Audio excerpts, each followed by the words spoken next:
కర్నూలు జిల్లా మంత్రాలయం ఎమ్మెల్యే బాలనాగిరెడ్డి సమీప బంధువు వివాదంలో చిక్కుకున్నారు. దాదాపు 100 ఎకరాల భూమి కబ్జా వ్యవహారంలో ఎమ్మెల్యే కుటుంబం మెడకు చుట్టుకుంది. బాధితులు పోలీసులకు ఫిర్యాదు చేయడంతో డంక కదులుతోంది.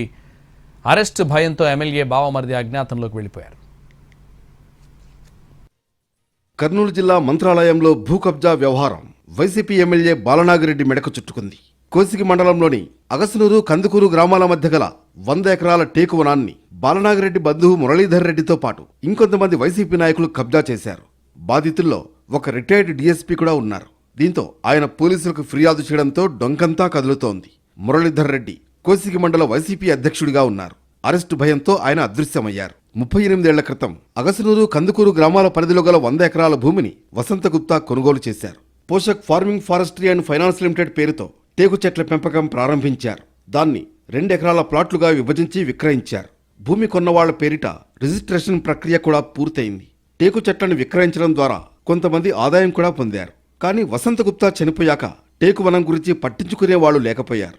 భూమి కొన్నవాళ్లు కూడా అది ఎక్కడికి పోతుందిలే అని ధీమాగా పట్టించుకున్న పాపానికి పోలేదు. దీన్ని అదనుగా తీసుకుని స్థానిక వైసీపీ నేతలు ఆ భూముల్ని కబ్జా చేశారు. వీళ్లకు భయపడి కొందరు కారు చౌకగా భూముల్ని అమ్మేశారు. అతి తక్కువ ధరకు కొన్నవాళ్లు స్థానికులు కాదు. దీంతో వాళ్లను కూడా బెదిరించి భూముల వైపు కన్నెత్తి చూడకుండా చేశారు. టేకు చెట్లను నరికేసి వ్యవసాయానికి అనువుగా మార్చేసి సాగు చేసుకుంటున్నారు. రాజకీయ పలుకుబడిని ఉపయోగించి రెవెన్యూ అధికారులపై ఒత్తిడి తెచ్చి భూముల్ని తమ పేర్లపైకి మార్పించుకున్నారు. బాధితుల్లో రిటైర్డ్ డీఎస్పీ భాస్కర్ నాయుడు కూడా ఉన్నారు.